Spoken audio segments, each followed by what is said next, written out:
Perfecto. Bueno, entonces doy inicio. Como ya les habían comentado, el título de la presentación es Historia de una confusión, psicología y psicoterapia. También, como ustedes se han dado cuenta, mi trabajo está enfocado en dos ámbitos. Uno es la psicología básica experimental y el otro es la psicología clínica, la psicoterapia. He estado, pues, pasando por formación, particularmente con la que inicié fue con la TREC, la terapia racional emotiva conductual. Y posteriormente me fui más aproximando a la investigación experimental básica de laboratorio, por lo que he tenido la oportunidad de conocer ambos, pues, contextos. Entonces, esta presentación es, digámoslo así, como un puente o una mezcla de estos dos contextos o el resultado de mi experiencia en estos dos contextos, ¿no? Bueno, antes de iniciar este tipo de presentaciones que son críticas, que son reflexivas, debo de tomar algunas precauciones o debo de advertirles ciertas cosas. Vamos a estar hablando acerca de lo que es ciencia, de lo que es tecnología y de su historia. Por ejemplo, qué es la psicología, qué es la psicoterapia, la historia de cada una de estas. Y para poder hablar de la historia de algo, necesitamos identificar o delimitar qué es ese algo. Si no, no tendría mucho sentido hablar de la historia de algo que no sabemos qué es, ¿sí? Pero cuando hablamos de cosas, cuando tratamos de delimitar ciertas disciplinas o prácticas humanas, muchas veces hay dificultades para lograrlo. Esto ha llevado a autores como Moulines, que es un filósofo muy reconocido, a generar el principio de la relevancia de las distinciones graduales, o mejor conocido como el principio de los pies de plomo, que nos dice que cuando estamos hablando de ciencia o de filosofía, los términos nunca van a ser polos extremos o completamente separados o divididos. Siempre van a haber, las diferencias siempre van a ser graduales, como por ejemplo cuando hablamos de filosofía y ciencia y las tratamos de distinguir. Estas categorías no van a ser nunca perfectas, sino que van a haber siempre algunos casos que se traslapen, ¿sí? Esto tiene mucho que ver con las características y las limitaciones de nuestro lenguaje, de estas características que como humanos, al hacer ciencia o al hacer filosofía, nos llevan a veces a enfrentar ciertos problemas o ciertas dificultades. Sin embargo, esto no implica que no merezca el esfuerzo tratar de aclarar a qué nos referimos entre nosotros con psicología, con ciencia, con filosofía. El trabajo es difícil, pero vale la pena. Vamos a poner un ejemplo de esto. Imagínense ya en este contexto en el que nosotros somos psicólogos, en este contexto, que dos investigadores de países distintos generan estudios sobre el pensamiento, ¿sí? Pero el pensamiento significa muchísimas cosas. El pensamiento es un término del lenguaje ordinario. Puede significar hablar en voz baja, imaginar, recordar, calcular. Muchísimas cosas puede significar. Entonces, imaginen que un investigador hace estudios durante 20 años en una parte del mundo y el otro investigador hace estudios igual durante 20 años en otra parte del mundo sobre el pensamiento. Y 10 años de esos 20 se las pasaron peleando sin llegar a acuerdos, porque uno concebía el pensamiento como recordar y el otro como imaginar. ¿Sí? Entonces, muchas veces estos pleitos, estos desacuerdos podrían estar basados en esto, en el hecho de que pensamos que las palabras refieren cosas de forma inamovible o de forma perfecta o de forma fija. ¿Sí? Lo ideal sería que nosotros como gremio, como el gremio de los científicos, particularmente de los psicólogos, lo que hagamos es llegar a acuerdos para entendernos entre nosotros y así poder generar más conocimiento del que nos interesa, ¿no? Esa es la finalidad desde mi punto de vista y de otros autores cuando tratamos de clarificar a qué nos referimos con un concepto. La finalidad se mantiene dentro de nuestra práctica como psicólogos o como científicos. No es tanto tratar de capturar la esencia o a ese objeto que está en una realidad externa, no, es que nosotros nos entendamos y que podamos producir mejor conocimiento, ¿sí? O mejores intervenciones. Ahorita vamos a estar hablando un poco de eso. Antes de hablar de psicología como tal o de psicoterapia, pues las diferencias son todavía más básicas de las que nos podrían meter en problemas o en aprietos cuando tratamos de identificar qué es la psicología. Por ejemplo, hay distintos tipos o niveles, le podrían decir otros, de conocimientos. A veces, cuando estudiamos la licenciatura, no nos preguntamos ciertas cosas, como por ejemplo, si la ciencia es el único tipo de conocimiento que existe o el más válido. Muchas veces tomamos estas ideas sin cuestionarlas. Al menos el consenso que yo creo que compartirían la mayoría de científicos, de filósofos actualmente es que la ciencia no es el único conocimiento válido, sino que existen varios. Aquí les presento una tabla, como por ejemplo la tecnología, la filosofía, la religión, y hay más, es el arte, el sentido común, incluso. Entonces, lamentablemente, cuando revisamos estos conceptos y tratamos de delimitar cuáles son las características que definen a ciertos tipos de conocimiento, no hay mucho trabajo al respecto, es difícil identificar esto. Más bien, donde vemos desarrollos es en la ciencia, particularmente por la filosofía de la ciencia o la metaciencia, que se han realizado mucha investigación al respecto, pero cuando hablamos, por ejemplo, de tecnología o de filosofía, no es tan amplio el panorama. Además, generalmente los estudios o las investigaciones, las reflexiones, cuando las encontramos, se limitan a comparar dos tipos de conocimiento, como ciencia contra tecnología, ciencia contra filosofía, filosofía contra tecnología. No es como que encontremos todo ya en un libro. Por lo tanto, esto yo lo he pues realizado, esta tabla la he desarrollado a partir de la revisión de distintos textos, de distintos autores.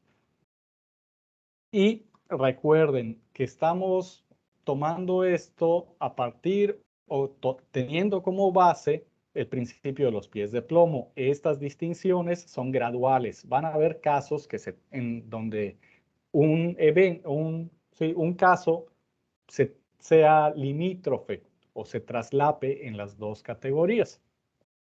También, en la gran mayoría de estos textos, vamos a encontrar que no es una característica la que define, por ejemplo, a la ciencia, sino que son varias, son muchas. Son distintos los criterios que se deben de cumplir para poder identificar si algo entra en la categoría de ciencia o si algo entra en la categoría de tecnología. Sin embargo, yo tratando de sintetizar todo, he creado solo tres columnas, que son las que vemos actualmente: el objeto, el objetivo y el método. Sin embargo, hago la advertencia, son muchos los criterios. Esto es una simplificación o una síntesis, pues para no tardar tanto, no terminaríamos si tratamos de revisar todas las diferencias entre los tipos de conocimiento aquí, ¿sí? Otra aclaración que debo de hacer es con respecto al método, la última columna, la tercera. Hay bastante confusión con respecto a esto debido a que actualmente método se utiliza de distintas formas. Es diferente cómo se utiliza la palabra método en ciencia a cómo se utiliza en filosofía. La metodología en el área de la filosofía es como tal una línea, un área de la filosofía que se encarga de estudiar cuáles son los procedimientos más apropiados para generar conocimiento en un ámbito particular. Entonces, al menos yo en esta tabla, cuando hablo de método, hago referencia a eso, a la filosofía. El ejemplo más práctico que les podría comentar ahorita para que entiendan un poco a lo que me estoy refiriendo con método es al texto ay, se me fue el nombre. Ahorita me acuerdo. Pero a lo que quiero ir es que el método es, desde esta perspectiva filosófica, no científica, no como agarramos un artículo científico y vemos método, no. ¿Sí? Bueno. Entonces, la ciencia tiene como objeto el estudio del mundo, del universo, y su objetivo es describir y o explicar. ¿Sí? Hasta allá. El método sería la contrastación o la confrontación. Podemos decirle teorías, hipótesis, conjeturas, proposiciones, como quieran decirle, pero lo que caracteriza la ciencia es que estas proposiciones se contrastan, se confrontan con la realidad. Puedes hablar de positivismo, puedes hablar de negacionismo. Al final de cuentas, siempre la proposición es aceptada o no dependiendo de la contrastación con la realidad, ¿sí? Por su parte, la tecnología tiene como objeto de estudio también el mundo, el universo, pero el objetivo cambia. Aquí el objetivo es controlar o modificar. Esta modificación siempre sigue valores que son determinados por un grupo social en particular. Por ejemplo, crear una cura para el COVID. Crear un ojo biónico para que las personas invidentes puedan ver. O sea, la ciencia no comparte ese objetivo. El método se repite, como el de la ciencia, la contrastación, confrontación. Por su parte, la filosofía tiene como objeto la existencia, todo lo que pueda existir. Por ejemplo, si hay dos sustancias, si hay tres sustancias, las que sean, las vamos a estudiar. El objetivo es describir y o explicar esta existencia, y su método, pues, se relaciona más con la iluminación. El hecho de que a partir, vamos a suponer, de un análisis lógico, yo pueda identificar ciertos argumentos como válidos. ¿Sí? Otro ejemplo, que es el de la religión, se parece más a la filosofía y su método, pues, es la fe y la revelación. ¿Sí? No me voy a detener mucho en esto. Los que más nos interesan para esta exposición son la ciencia y la tecnología. Del autor que no me acordaba es Durkheim. Puede revisar allá cómo es que él aborda el método para las ciencias sociales. No es una descripción de procedimientos, sino que es todo un abordaje filosófico de cómo debemos de proceder en ciencias sociales. ¿Sí? A eso me refiero. Muchas veces confundimos metodología con procedimientos. ¿Sí? Bueno, continuamos. Entonces, la psicología, ¿qué es? Vamos a encontrar múltiples definiciones. Aquí yo les traigo algunas de autores clásicos, pero vamos a ver que al final vamos a encontrar que la psicología como surge es como una ciencia. Una ciencia que estudia, por ejemplo, las leyes elementales de la mente o que estudia los procesos conscientes o la estructura de la mente consciente, la vida mental, pero siempre es el estudio. Regresamos a esto. Es una ciencia y su objetivo es describir, explicar una parte de ese mundo, de ese universo, al que conocemos como la mente consciente, la conducta, algunos dirían, etcétera. ¿Sí? Por su parte, la psicoterapia, vamos a encontrar también distintas definiciones, no tan fácil de encontrar como las de psicología, como que cuando agarramos textos o libros de psicoterapia son más resbaladizos. Puede haber un libro completo, muy largo, y nunca te dice que es la psicoterapia, pero de que hay definiciones, sí las hay. Por ejemplo, la de Mustenberg, que es un autor que vamos a estar revisando más adelante, la define como la práctica de tratar al enfermo influyendo en su vida mental. Vean cómo ya cambia. Aquí ya hay un objetivo valorado por algún grupo. Hay un enfermo y lo queremos curar. ¿Eh? No queremos explicar o describir su estado, no, lo queremos curar. Queremos modificar algo de este mundo. En particular, es enfermo. Otra definición, el tratamiento de problemas y trastornos emocionales y de personalidad por medios psicológicos. De nuevo, se dan cuenta, es una intervención en el mundo para modificarlo de acuerdo a ciertos valores, a ciertos deseos de un grupo en particular. ¿Sí? Y bueno, ayer presento igual la definición de la APA. Si se dan cuenta, es bastante parecida. Es una intervención en términos de lo psicológico. Intervenir en lo psicológico y por medio de lo psicológico. Ahora bien, si aceptamos esto, muchas personas no lo van a aceptar, definitivamente, pero si aceptamos esto, ya podemos ir viendo distinciones claras entre psicología y psicoterapia. Ciencia y la otra, tecnología. ¿Sí? Ahora bien, muchos dirán, no, es que es algo que se mezcla, podemos hacer las dos cosas, como mencioné al inicio, sí, son categorías que no son mutuamente excluyentes o perfectas, van a haber casos limítrofes, pero vamos a ir viendo o tratando de demostrar, de dar apoyo a esta diferencia también a partir de la historia. ¿Cuál fue primero? ¿La ciencia o la tecnología? ¿Cuál fue primero? ¿La psicología o la psicoterapia?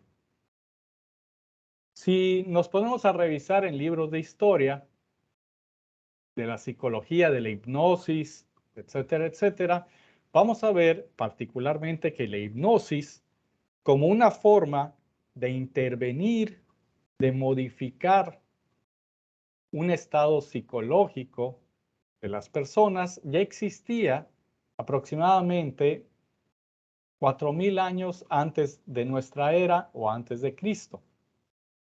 Es decir, los egipcios ya utilizaban ciertos procedimientos para influir en la vida mental de las personas con tal de que se curen de que mejoren algún aspecto de su vida. Si se dan cuenta, se cumple las definiciones que hemos estado viendo aquí. Podrían muchos decirte, no, pero es que eso no es científico. Pues no es científico porque como vimos aquí, estamos hablando de tecnología.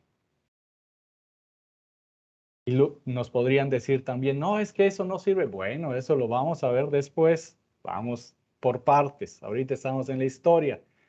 También los griegos, se ha documentado, que utilizaban ya ciertos procedimientos en los templos del sueño, eran terapias del sueño, también muy relacionadas con la hipnosis. Hay documentos de que al menos aproximadamente 600 años antes de nuestra época. ¿Sí? Vean desde hace cuánto ya existían procedimientos similares a la hipnosis, a lo que hoy se conoce como hipnosis, con objetivos parecidos a los de la hipnosis. Muchos podrían decir, no, pero eso no es hipnosis porque no se llamaba hipnosis. Ahorita vamos a hablar acerca de los términos y las personas que son muy estrictas con los términos, ¿no? Ahorita vamos a irlo viendo. Pero bueno, recordemos, aquí tenemos 4000 años antes de nuestra época, 600 años antes de nuestra época, y la historia de la psicología, ya como la conocemos ahora, si agarramos libros de historia en nuestra disciplina, vamos a ver que generalmente inician con los griegos. Hipócrates, Aristóteles, quizás serían los más importantes. ¿Por qué serían más importantes estos? Generalmente los ponen como los que inician porque son los que comienzan a tratar de dar explicaciones naturalistas a fenómenos relacionados con lo que hoy conocemos como psicológico. Por ejemplo, Hipócrates, que es muy conocido, comenzó a dar las primeras explicaciones sobre la personalidad. De una forma naturalista, tal vez no lo logró, tal vez no le atinó, pero lo que importa es el intento. Los griegos creían que el universo estaba compuesto de los 4 elementos básicos: agua, aire, fuego y tierra. Entonces, Hipócrates decía, si nosotros somos parte de este universo, debemos de estar compuestos también de esos elementos. Y así buscó distintas, pues, sustancias en el cuerpo que fueran equivalentes a estos elementos. La flema, la bilis amarilla, la bilis negra, la sangre, y de acuerdo a desequilibrios explicaba ciertos rasgos de personalidad en los individuos. Y aquí algo importante también de Hipócrates es que él como médico, en sus intervenciones, recomendaba cosas que actualmente hacen muchos psicoterapeutas, como el recomendar hacer ejercicio. Si ustedes ven las nuevas intervenciones para la depresión, o también recomendaba, por ejemplo, el salir a platicar con tus compañeros o tus amigos, ¿no? Pues sal a platicar. Otra persona muy importante que muchos podrían catalogar como el padre de la psicología clásica o de la psicología antigua sería Aristóteles, también conocido como, algunos dirían, como padre de la ciencia clásica o ciencia antigua. Esto debido a que, a diferencia de los filósofos anteriores, particularmente Platón, no se dejó llevar o no tomó de forma muy estricta el hecho de que los sentidos nos engañen y que la información o el conocimiento que obtenemos por los sentidos, conociendo la realidad, la naturaleza, fuera de entrada falso. Y entonces por esto es donde vemos que la experiencia nos puede dar conocimiento válido. Dense cuenta cómo estamos hablando de lo que ya habíamos dicho antes de la ciencia, de que el conocimiento se genera confrontando con la realidad nuestras ideas, nuestras proposiciones, nuestras hipótesis, como quieran decirlo. Aquí igual vemos esa diferencia entre filosofía y ciencia, ¿no? Y bueno, no tendría que decir mucho Aristóteles con su tratado acerca de la psique o del alma, su propuesta acerca del alma como entelequia. Podríamos utilizar toda la conferencia para hablar de Aristóteles. Creo que no es necesario hacerlo para dejar claro que él es un punto clave en el inicio de la psicología, al menos clásica o antigua, como le quieran llamar. Pero aquí vean la diferencia entre fechas. ¿Qué fue primero? ¿La psicoterapia o la psicología? Pero muchos podrían criticar o replicar, no, es que eso no era psicología, no era psicoterapia, porque no se utilizaban esos conceptos. Bueno, estaría de acuerdo. En términos estrictos, no se hablaba de psicología ni de psicoterapia en esos entonces. Cuando se empieza a hablar de psicología, por ejemplo, los primeros textos que se han encontrado que tienen palabras similares, pero no iguales a psicología, es decir, no era psicología estricta como tal, son a mediados de los años 1500, con estos dos libros que están documentados. Sin embargo, estos libros no eran estrictamente hablando la psicología que conocemos hoy. Tenían más relación con educación cívica o moral. Pasa un poco similar a lo que si ustedes ven la historia del término etología, pasaba algo parecido, ¿no? Ahora bien, ya en términos más modernos, lo que conocemos, vamos a hacer lo mismo. Revisemos la historia para ver qué fue primero, la psicoterapia o la psicología. En medicina, alrededor de 1780, comienza a darse un movimiento conocido como el magnetismo animal o el mesmerismo, en donde se aplicaban técnicas de sugestión por medio de hipnosis. Es aquí donde empieza a surgir la aplicación de la hipnosis de forma ya seria en el ámbito académico, si lo podemos llamar así. Ya los médicos estaban interesados en utilizar estas técnicas de sugestión para resolver problemas de la vida cotidiana o para curar enfermedades. La historia de la medicina terminó por rechazar a Mesmer, al mesmerismo. Antes era parte de la medicina, actualmente ya no. Pero en términos de historia, donde empezamos a ver este tipo de intervenciones basadas en la sugestión, es en la medicina alrededor de estas fechas, ¿no? Posteriormente, ya cuando pulen, digámoslo así, el término y lo pasan a hipnosis, pero siguen siendo técnicas basadas en la sugestión para afectar en la vida de las personas. Vamos a ver a Charcot alrededor de 1885, donde estudiando la histeria, particularmente cuestiones, vamos a suponer, de parálisis, de que a las personas se le paralizaban un brazo, vamos a suponer, y no había explicación fisiológica para el fenómeno, él empezó a utilizar la hipnosis para generar estos síntomas y también para eliminarlos. Aquí es donde ya comenzamos a ver la intervención hipnótica de forma más sólida, más sistemática, si quieren llamarlo así. Desde esos entonces ya se conocían los efectos de la hipnosis como anestesia, por ejemplo.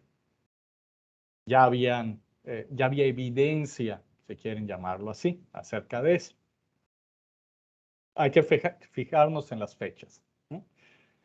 También, como alumno de Charcot, al menos algunas clases, Freud en 1886 comenzó a acercarse a estas ideas de la hipnosis y de cómo abordar la histeria, de cómo tratarla. Al principio, Freud defendió las ideas de Charcot y comenzó a emplear la hipnosis para tratar la histeria.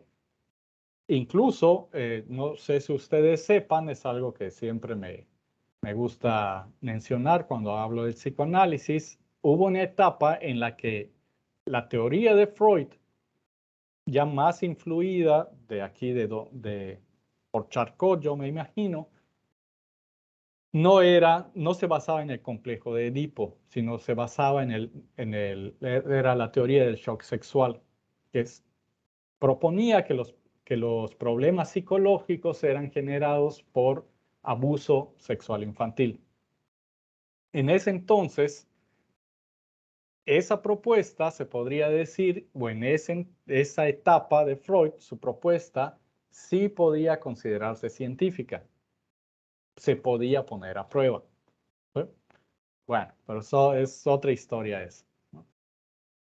Sin embargo, cuando hablamos del psicoanálisis, ya como técnica de cura, en realidad al que se le debe atribuir el mérito es a Breuer, que es algo que muchos no saben, pero esto incluso Freud lo, lo dijo, lo dejó bien documentado, de que el mérito de haber creado el psicoanálisis pues era como cura, no como teoría para explicación del comportamiento social, sino como técnica de cura, era de Breuer. ¿Sí? Pero vamos viendo las fechas. ¿Sí? Recordemos las fechas. 1780, por allá. Posteriormente, y aquí viene lo interesante, inicia la psicología ya como la conocemos hoy. Muchos podrían poner pues en duda quién fue el padre de la psicología. Pero la discusión, si ustedes agarran la gran mayoría de libros serios, la discusión va a estar entre dos personas, Wundt o Wundt y Fechner. Uno por haber creado el primer laboratorio de psicología en 1879 y el otro por haber identificado la primera ley en psicología, la ley Weber-Fechner en 1860. Sin embargo, si se dan cuenta, ambos eran investigadores del laboratorio. Ninguno se dedicó a la intervención ni a la psicoterapia. Ahorita vamos a empezar a hablar de eso.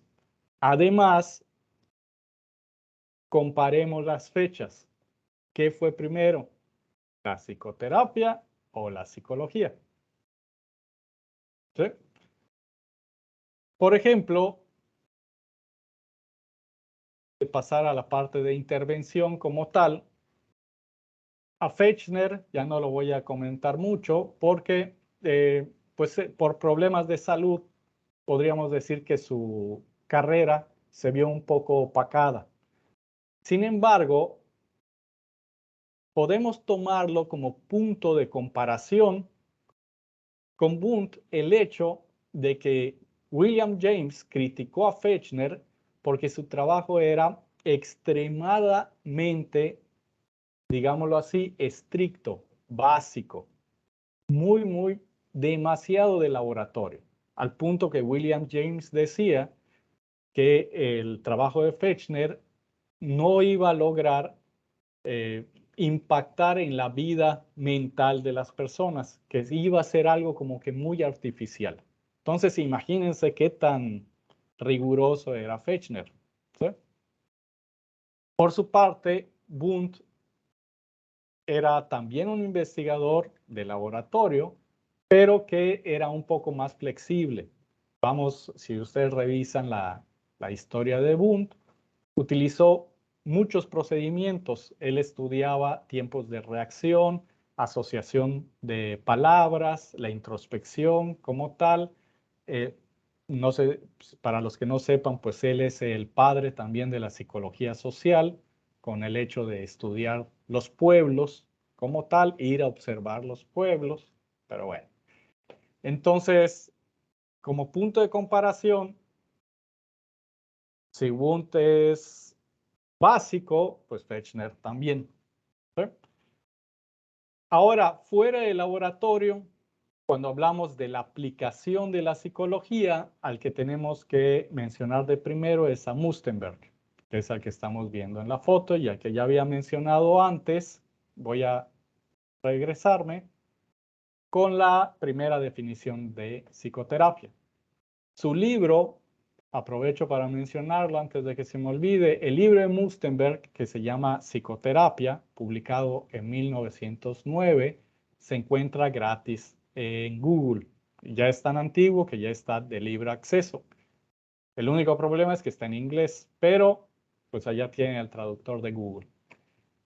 Él inicia la aplicación del conocimiento de la psicología, pero aquí vamos a tener igual muchas confusiones con respecto a lo que nos referimos con aplicación. Actualmente, cuando alguien dice aplicación, se imagina la intervención en el ámbito profesional y en términos científicos, particularmente de esa época, eso no era así. No era así. La aplicación habla de investigación. Es ciencia aplicada, es investigación aplicada, no es intervención. Entonces, muchos confunden el trabajo de Mustenberg creyendo que él hacía psicoterapia cuando hablan de sus aportes al ámbito clínico, pero no. Si ustedes revisan el libro de psicoterapia de Mustenberg, él claramente dice que la psicoterapia no la deben de realizar los psicólogos.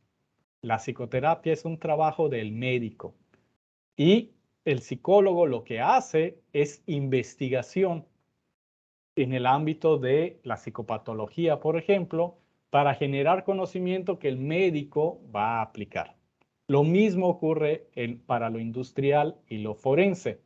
Es muy distinto en el ámbito industrial, por ejemplo, es muy distinto que yo como psicólogo cree una prueba para seleccionar personal y haga investigación para ver si funciona o no.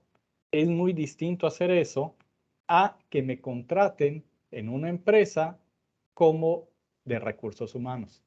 Es muy distinto.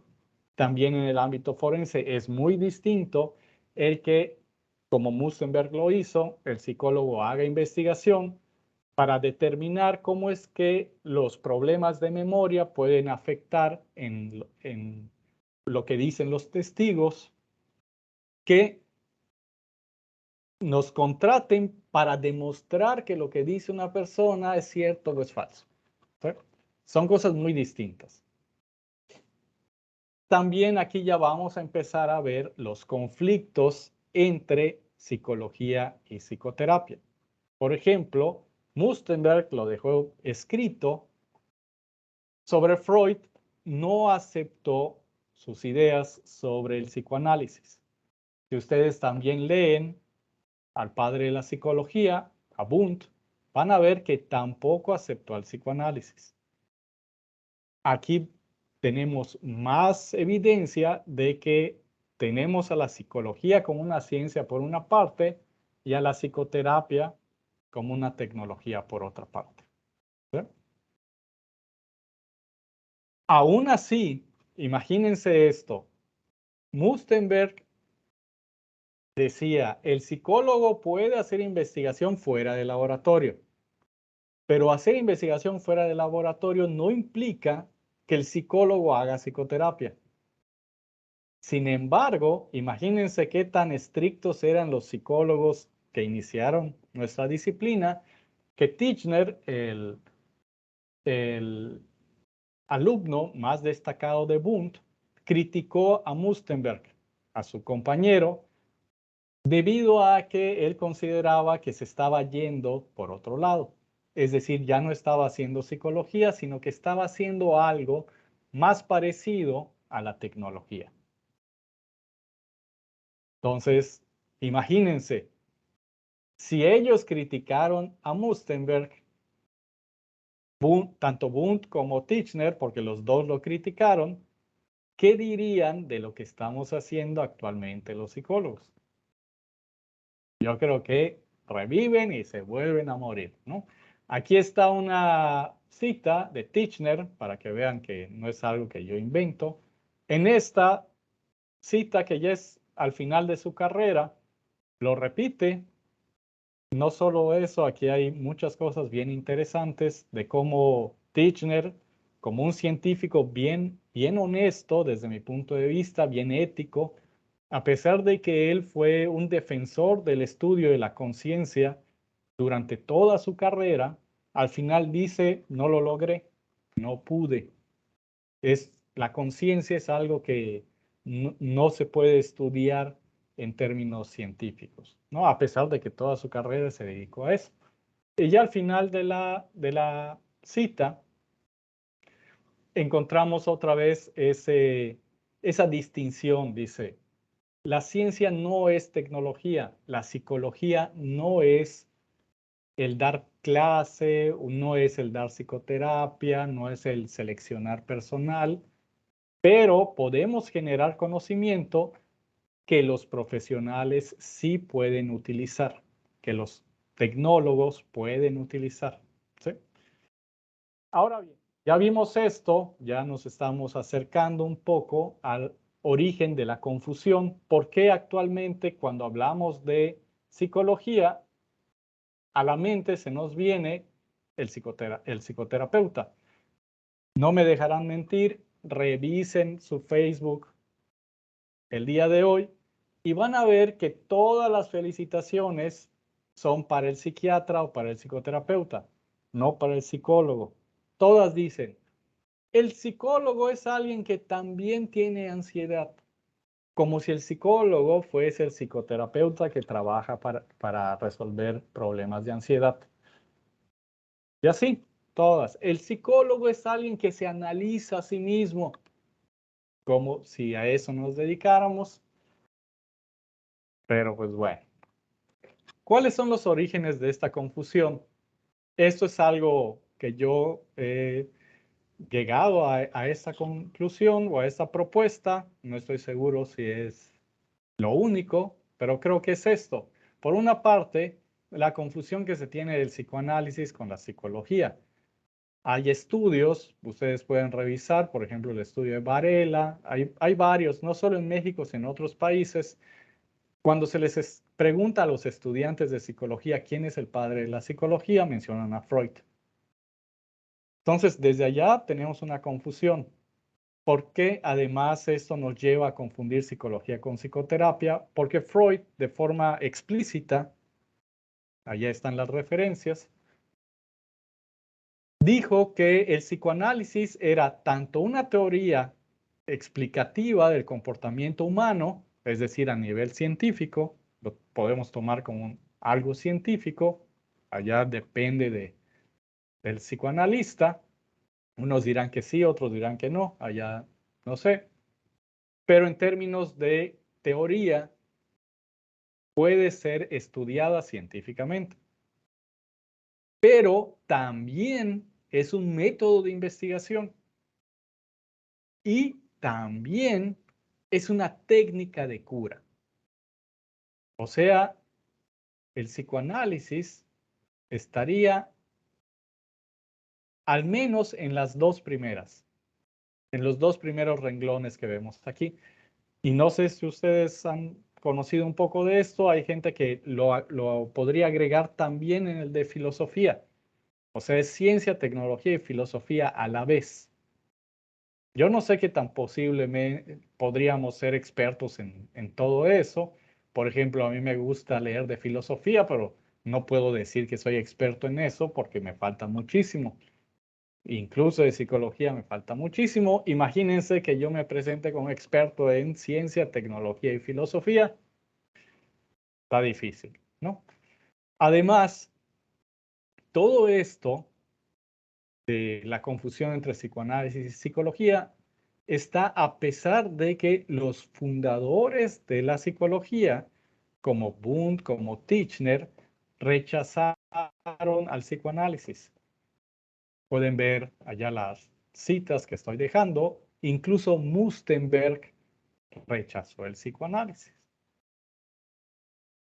Otro de los orígenes de esta confusión, y yo creo que es el que está aún más grave con respecto al tema de lo que estamos tratando ahora, así la psicología y psicoterapia, es el aporte de Whitmer con la propuesta de ver a la psicología ya como una profesión. Ya no, ni siquiera como una ciencia, ni siquiera como una tecnología, sino verla ya como una profesión en la que el psicólogo no se dedica a la investigación, sino que se dedica a trabajar resolviendo problemas de interés social.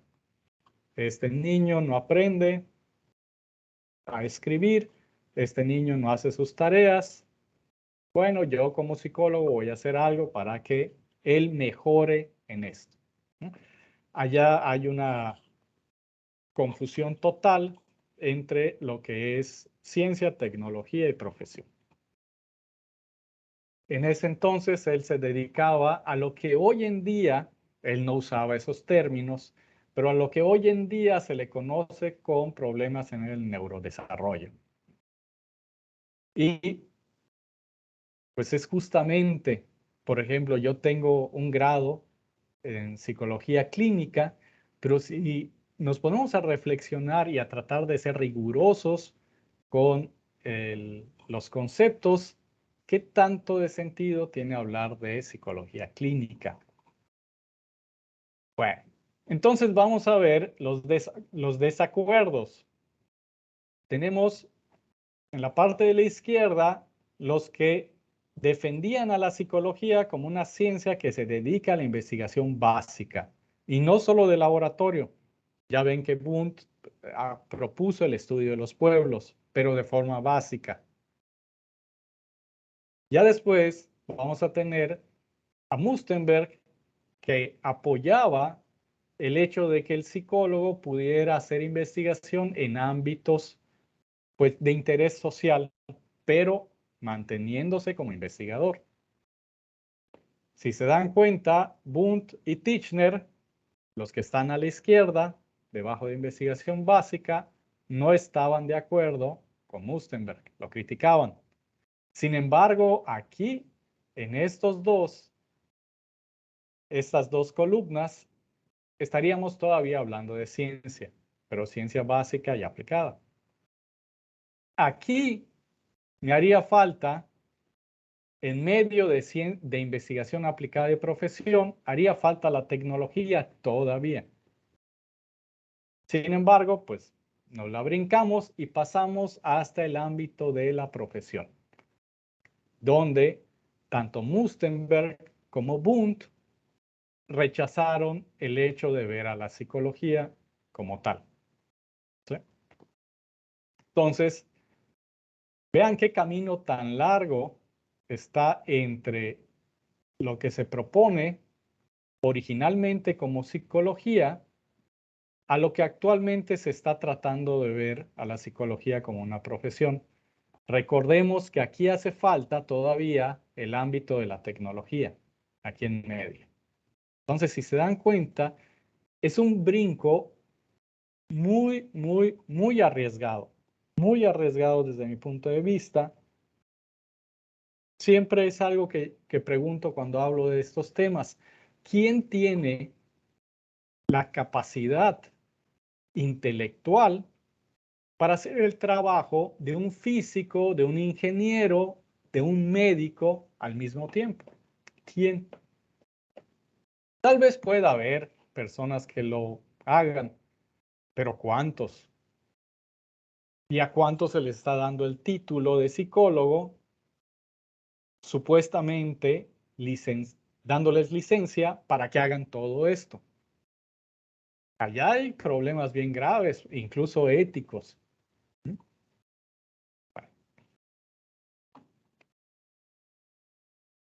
Y Si esto no los convence, hagamos una revisión de quiénes fueron los fundadores de las distintas corrientes psicoterapéuticas. Fueron psicólogos. Vamos a ver. Si nosotros revisamos la hipnosis, como ya vimos, ya en términos más actuales, a Mesmer, a Charcot, eran médicos. El psicoanálisis, Breuer, Freud, médicos. La terapia cognitiva con Beck, médico. Terapia racional emotiva con Ellis, él estudió negocios. Sí, pueden decir, es que ya después hizo estudios de otra cosa, pero sus estudios originales eran de negocios e incluso cuando él se empezó a interesar por estas cosas, todavía no tenía estudios de psicología. Logoterapia, Frank, médico también. Terapia humanista, Rogers, psicopedagogo. Terapia Gestalt, Peirce, médico. También podemos ver estas diferencias entre psicología y psicoterapia con dos casos bien claros. Primero, la terapia Gestalt. Si ustedes no saben la historia de esta terapia, revísenla, se van a dar cuenta que no tiene absolutamente nada que ver con la psicología Gestalt. Son cosas completamente distintas. Una cosa es psicología y la otra cosa es psicoterapia, pero no tiene nada que ver. Está, incluso si ustedes agarran libros de historia, si son serios, allá viene esa diferencia. Pueden ver el de Boring o el que les presenté ahorita de Husserl. La terapia cognitiva también. La terapia cognitiva surge en el ámbito de la psiquiatría. Incluso tanto Beck como Ellis fueron entrenados desde el psicoanálisis para intervenir como psicoanalistas. Y ya después ellos generan sus técnicas para alejarse del psicoanálisis.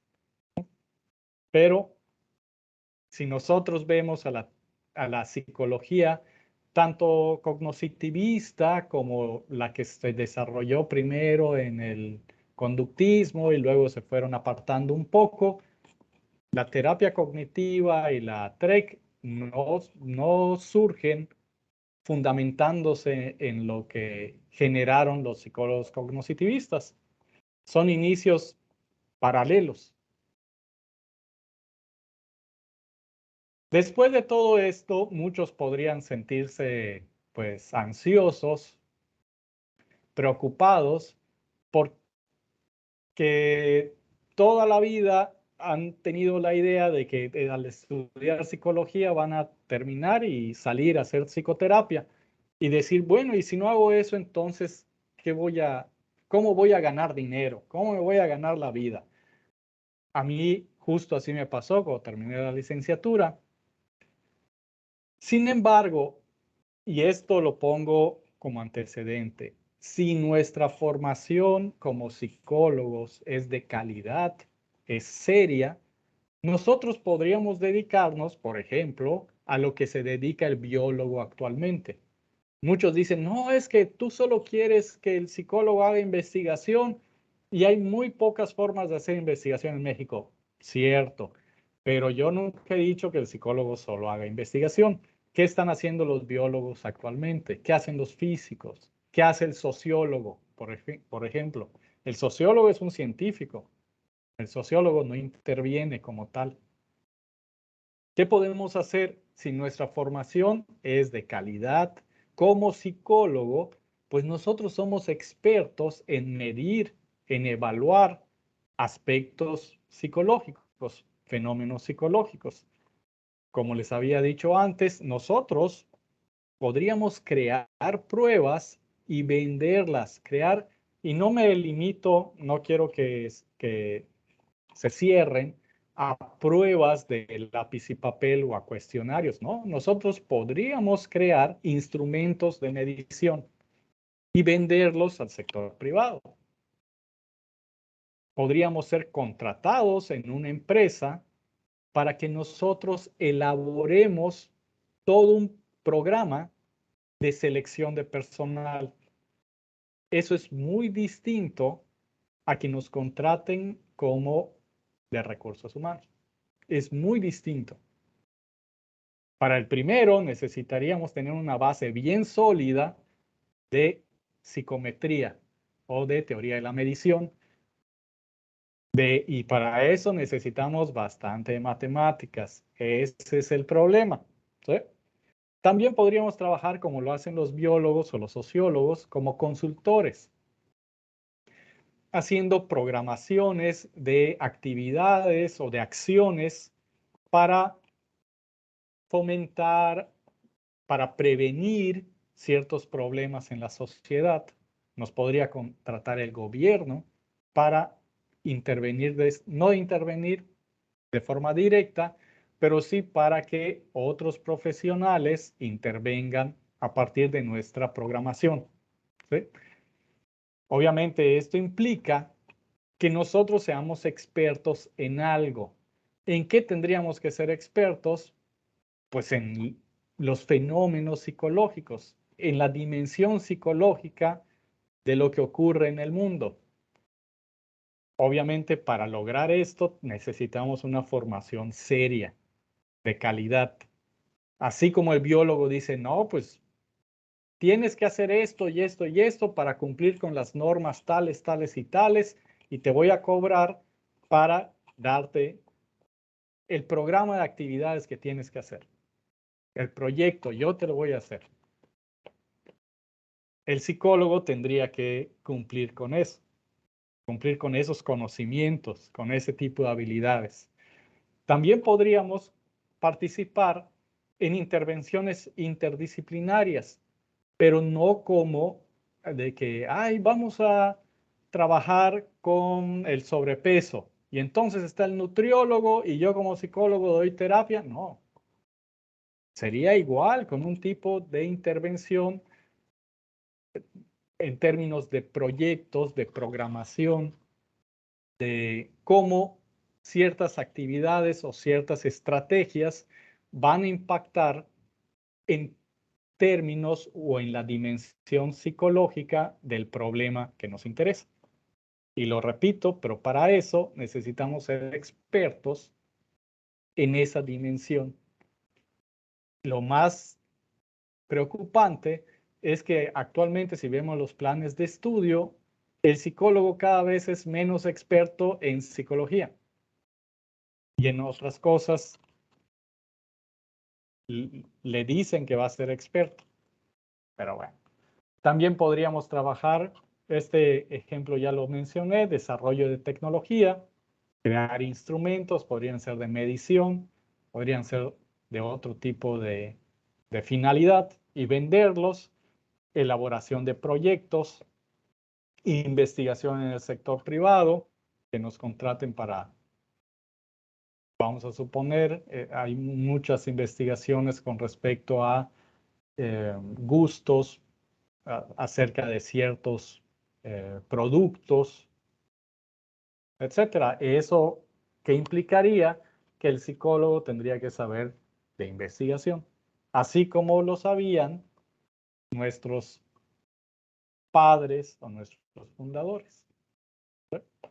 Bueno, entonces espero que haya sido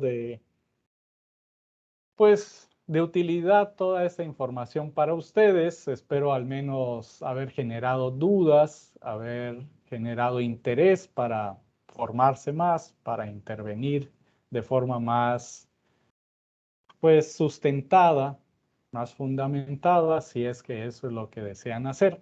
Y siempre teniendo en mente los aspectos éticos. Revisen su código ético, revisen qué limitaciones tenemos, no podemos hacer todo.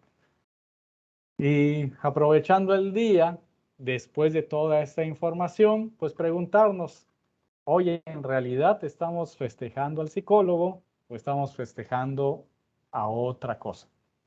Aquí está mi contacto por si tienen alguna duda, algún comentario. Con gusto los estaré atendiendo. Sería todo por mi parte.